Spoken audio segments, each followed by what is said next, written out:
My husband teaches her how to do that. Gotta laugh down before you go Just anything. sometimes a little humor Get your can story get you out. through. Just gonna take this out of here. Hope all you guys are doing well tonight. All right, thank you for being here. I greatly appreciate it. I'm gonna sit down because my back is killing me. Cancer is actually a cramp in my life. Um, so I'm actually gonna read it. Shout out to this first round of people at the 7 o'clock show. I'm not that great. I'm great, but I'm not memorizable great. So here we go. Thank you guys for bearing with me. Once upon a time, in a world where hearts were as fickle as reality TV shows contestants, there lived a woman with an artificial heart that had a mind of its own. Yes, you heard it right. This festy lady has a ticker made of wires and circuits.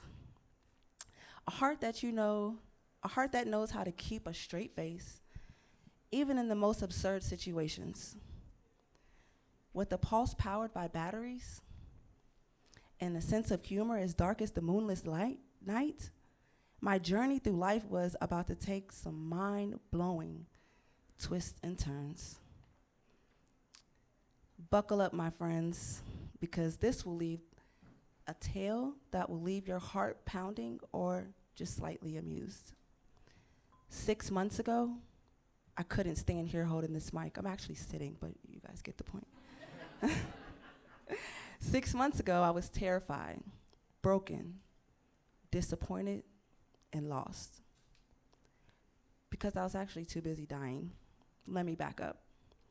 Back in Camp Springs, Maryland, I was living across from Andrews Air Force Base. It was 2007, and what I didn't know was that the AFFF firefighting foam was seeping into the ground, contaminating the water source that directly was being used by the community. 10 years of toxic showers? Wow. Unknowingly? It wasn't until April of 2017 I was directly affected. In the midst of washing up with toxic waste, I felt a marble in my right breast. Being a government worker and a contractor with no insurance is kind of like Murphy's Law defied. What 20-year-old wouldn't want extra cash, right? So I headed to the ER, supposed to be free, is what they told me. Having them check it out, they performed their tests and their protocols. Afterwards, I was so confused. I was confused as to why the hospital wouldn't tell me what was going on. So I was referred to a breast surgeon. I was extremely scared.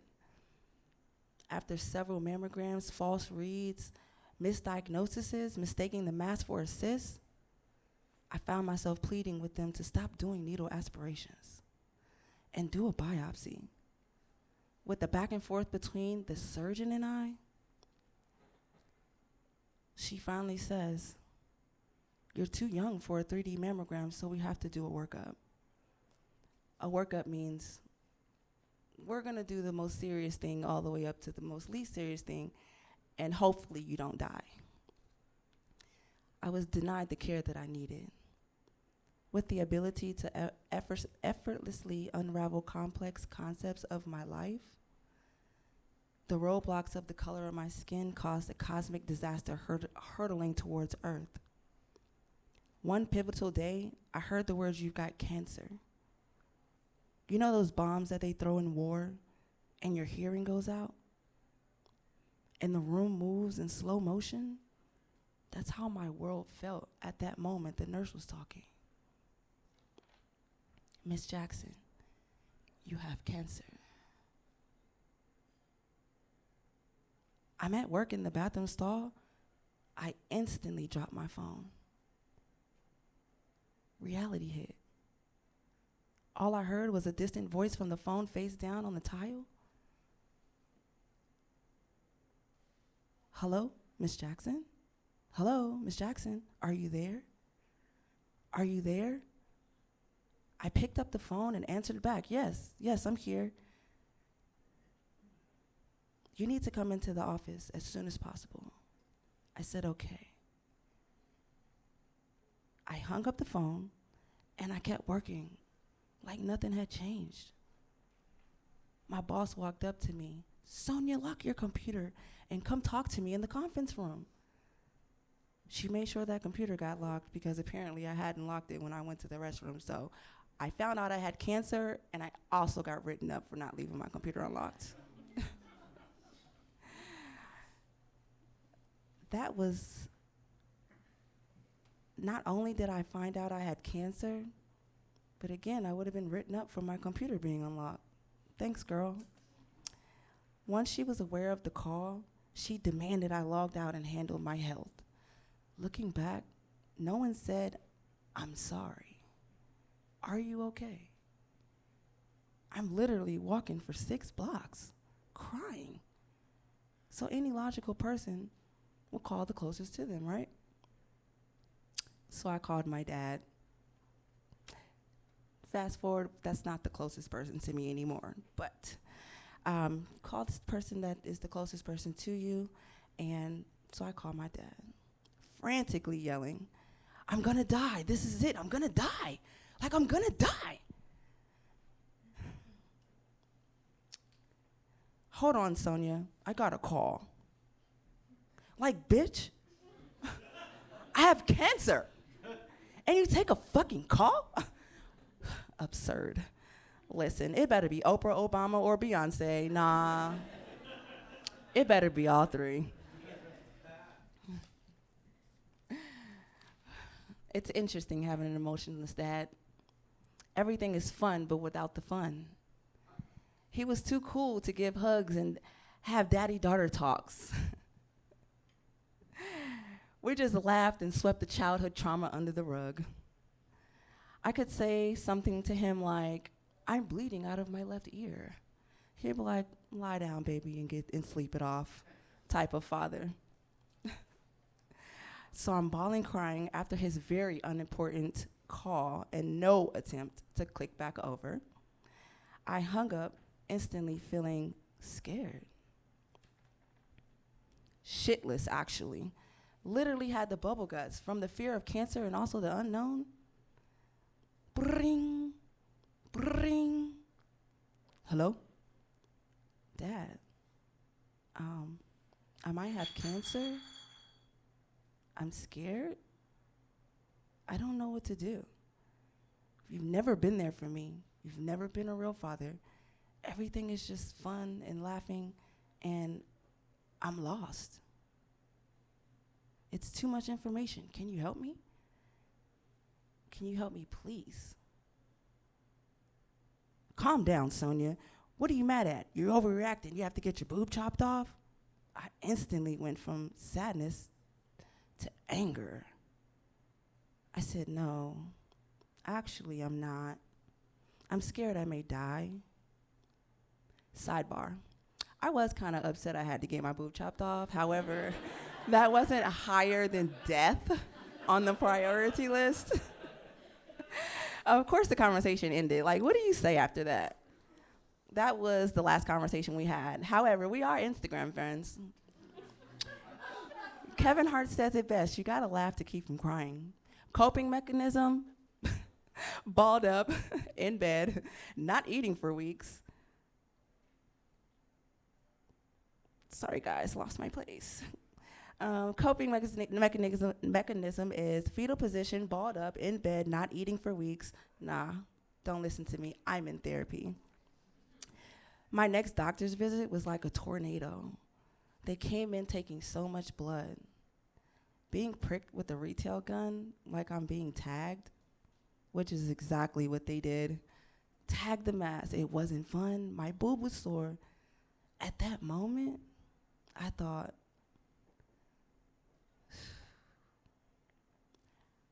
this is exactly what they did.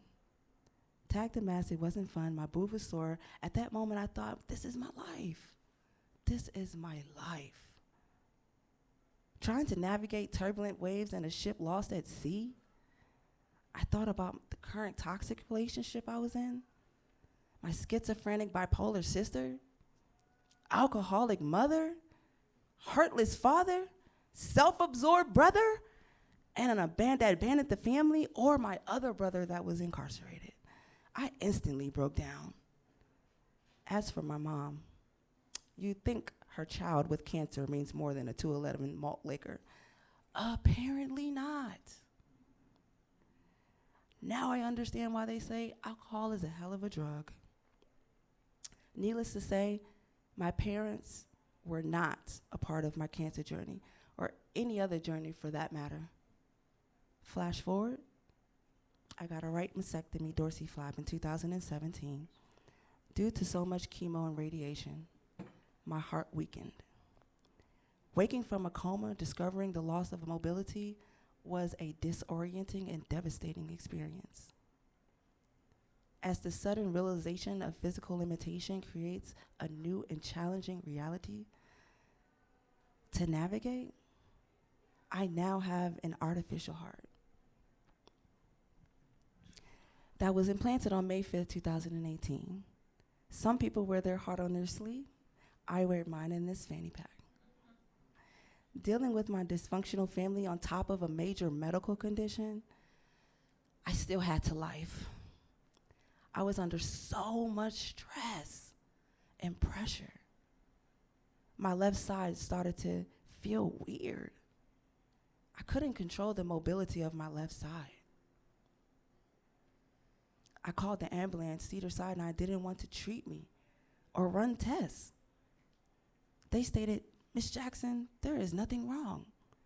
We don't see anything." They sent me home. I called the ambulance again and went to Providence near my home. They said the same. "Miss Jackson, there is nothing wrong. We do not see anything." They sent me home. My intuition would not let me sleep. Later that night, I called my heart team and I demanded to come to the ER, informing them I felt funny. My left side had just given out while showering. I lost control of my left arm and my left leg. To be diagnosed with a stroke? 6 months ago, I couldn't stand here holding this mic. 6 months ago, I was terrified, broken, disappointed, and lost.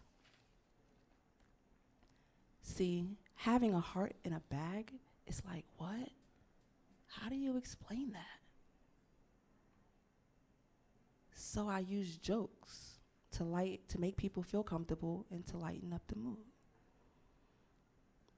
In serious situations, most famous question I get is, "So can you have sex?" My answer, why yes. I'm just a crossbreed between half human and half Energizer Bunny. Maybe just a walking Tesla, who knows? See, each hurdle represents a challenge or obstacle that I have encountered along my journey. Some hurdles may seem repetitive, and I may stumble or fall. But just as in life, the key to success lies in the ability to get back up and keep moving forward. This journey not only has built my character, I've invented an LVAD fanny pack for patients like myself. I am a clothing designer and an advocate and a humanitarian. My apologies. Motivation to the community. As long as I have this fanny pack and extra batteries, I have another day to save a life. I'm pretty sure they need more AI like me. Hi, I'm SJ, the new AI. Ask me anything.